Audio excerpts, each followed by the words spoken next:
तो सबसे पहले तो मेरे यूपी बोर्ड के विद्यार्थियों को जो 10th और 12th में है, बहुत सारी शुभकामनाएं। और परीक्षा को हवा ना समझ के परीक्षा को हमें एक उत्सव की तरीका एंजॉय करना चाहिए, क्योंकि वो हमारे स्टूडेंट लाइफ का पार्ट है। ठीक है, तो आइए समझाती हूँ कि बोर्ड परीक्षा पे चर्चा हमारे पीएम मोदी जी हैं, वो कई सालों से कर रहे हैं और बहुत अच्छा रिजल्ट आया है। बच्चों में डर खत्म हो गया, जो पहले तनाव होता था परीक्षा के प्रति।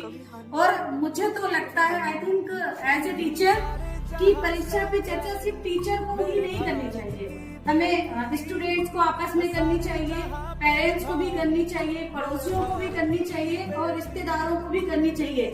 जैसे रिश्तेदार पूछते ना कि भैया तुम्हारे कितने नंबर आए हैं, है ना, तो रिश्तेदारों को ये भी बताना चाहिए कि परीक्षा कोई हवा नहीं है, उसमें तनाव नहीं लेना है, मुझे टेंशन फ्री होके बोर्ड एग्जाम को एंजॉय करके देना चाहिए, क्योंकि बार बार बोर्ड एग्जाम देने को नहीं मिलता है। और हम साल भर जो पढ़ते हैं सीखते हैं, तो उसमें डरने वाली क्या बात है।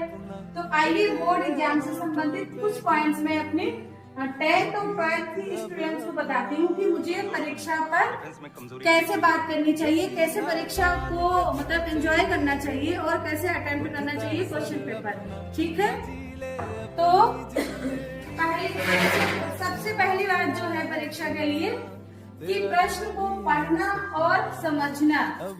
हमें 15 मिनट दिए जाते हैं, क्वेश्चन पेपर को खोलें, उसे समझें और पढ़ें। ठीक है, ऐसा नहीं कि हमने क्वेश्चन पेपर देखा, अरे भगवान मुझे नहीं आ रहा है, ऐसा बिल्कुल नहीं करें। सारे प्रश्नों को पढ़ने के लिए हमें 15 मिनट दिया गया है। ठीक है, तो 15 मिनट में हम क्वेश्चन पेपर को पढ़ेंगे, हर एक प्रश्न को समझेंगे।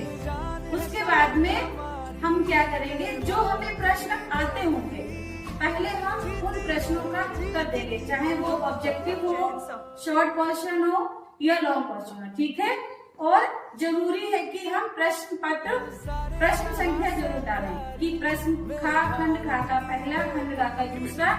इससे क्या होता है, जब एग्जामिनर कॉपी चेक करता है तो देख लेता है कि स्टूडेंट ने कैसे आंसर दिया है, इसमें कौन से खंड का कौन सा उत्तर दिया है। तो हमें प्रश्न पर जो भी हम प्रश्न का उत्तर दें, जैसे खंड गा का तीसरा है तो खंड गा तीसरा, फिर उसका उत्तर देंगे। और सबसे जरूरी जो बात होती है कि हमें पता चला एक लाइन का क्वेश्चन आंसर देना है। ठीक है, तो एक लाइन ही लिखे, हम एक लाइन के लिए 10 लाइन ना लिखे। 10 लाइन में हमें वही नंबर मिलेगा जो एक लाइन में मिलेगा।